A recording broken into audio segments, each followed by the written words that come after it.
27 มิถุนายน 2025ว่าด้วยการยกย้ายนายตำรวจที่ขึ้นกับกองบัญชาการปกส.แขวงไซสมบูรณ์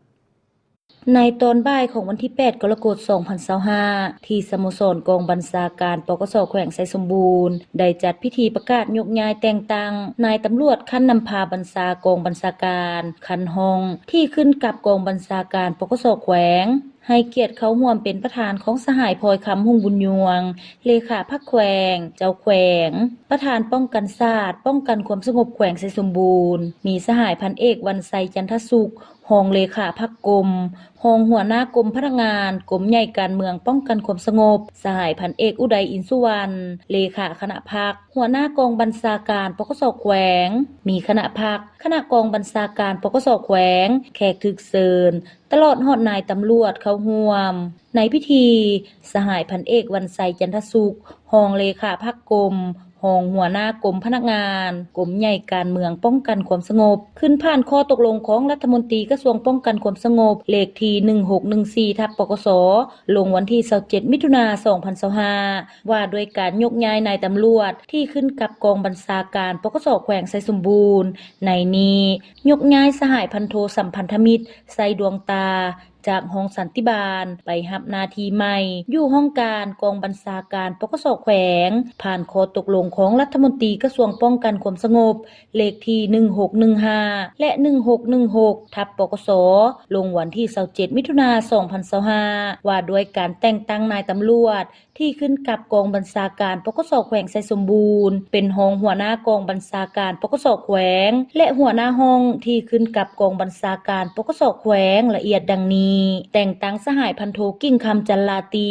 เป็นรองหัวหน้ากองบัญชาการปกส.แขวงสหายพันโทฟงสมัยโซแสงทองเป็นรองหัวหน้ากองบัญชาการปกส.แขวงแต่งตั้งสหายพันโทสุขไสยพันธ์คำมวงศ์เป็นหัวหน้าห้องการเมืองสหายพันโทสัมพันธมิตรไซดวงตาเป็นหัวหน้าห้องการกองบัญชาการปกส.แขวงการประกาศยกย้ายแต่งตั้งในครั้งนี้ก็เพื่อปฏิบัติตามความเรียกร้องต้องการของหน้าที่เวียกงานในเฉพาะหน้าและยาวนานทั้งรับประกันให้เวียกงานป้องกันความสงบแขวงมีประสิทธิภาพประสิทธิผลและทันกับสภาพการที่เกิดขึ้นตอนท้ายของพิธี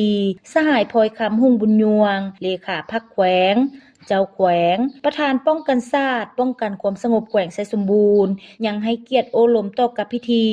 โดยเฉพาะแม่นผู้ที่ได้รับการแต่งตั้งใหม่จงพร้อมกันตั้งหน้าฝึกฝนหล่อหลอมตนเองในทุกด้านกลายเป็นแว่นแยงที่ใส่แจงให้กับผู้ที่อยู่ใต้บัญชาของตนตั้งหน้าศึกษาอบรมการเมืองแนวคิดให้กับท่านแถวสมาชิกพรรคพนักงานนายและพลตำรวจให้เป็นปกติต่อเนื่องโดยหลายรูปการเอาใจใส่ยกสูงความรับผิดชอบต่อหน้าที่การเมืองถือความสามัคคีภายในให้เป็นปึกแผ่นแน่นหนาและพร้อมกันเฮ็ดสำเร็จหน้าที่ที่การจัดตั้งขั้นเทิงและประชาชนมอบหมายให้มีผลสำเร็จยกสูงสติระวังตัวต่อกลอุบายเล่ห์เหลี่ยมของกำลังอิทธิปรปักษ์และกลุ่มคนบ่ดีที่สร้างความปั่นป่วนและใส่ร้ายป้ายสีต่อแนวทางของภาครัฐก็คือกำลังป้องกันความสงบพร้อมกันจัดตั้งปฏิบัติบรรดาแผนการแผนงานที่กระทรวงป้องกันความสงบวางออกให้ปรากฏผลเป็นจริงและเป็นรูปธรรมหลายขึ้น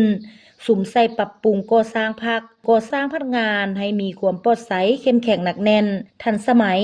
เฮ็ดให้กำลังป้องกันความสงบแข็งใสสมบูรณ์มีคุณธาตุการเมืองหนักแน่นมีคุณสมบัติศีลธรรมปฏิวัติมีความจงรักภักดีต่ออุดมการณ์ของพรรคและสร้างให้ได้พนักงานสืบทอดเปลี่ยนแทนที่มีคุณภาพสุ่มใส่สร้างพลาธิการกับที่ตามท่าแห่งที่บ่มซ้อนของกรมกองหันการผลิตธุรกิจให้กลายเป็นสินค้าเพื่อสร้างฐานรายรับให้กรมกองนับมือนับเติบใหญ่ขึ้นอย่างบ่หยุดยั้งสามารถเป็นกรมกองพึ่งตนเองกุ้มตนเองและสร้างความเข้มแข็งโดยตนเองนอกนั้นแล้วยังจะต้องได้พร้อมกันสุ่มใส่เฮ็ดเวียกงานวิชาเฉพาะให้มีความทันสมัยลึกซึ้งแนบเนียนและเป็นมืออาชีพหลายขึ้นรับประกันให้แขวงไซสมบูรณ์มีความสงบทางด้านการเมืองอย่างหนักแน่นสังคมมีความเป็นระเบียบเรียบร้อยและเอื้ออำนวยความสะดวกให้แก่การสร้างสาพัฒนาแขวงไซสมบูรณ์ให้เจริญรุ่งเรืองศรีวิไลขึ้นอย่างบ่หยุดยั้ง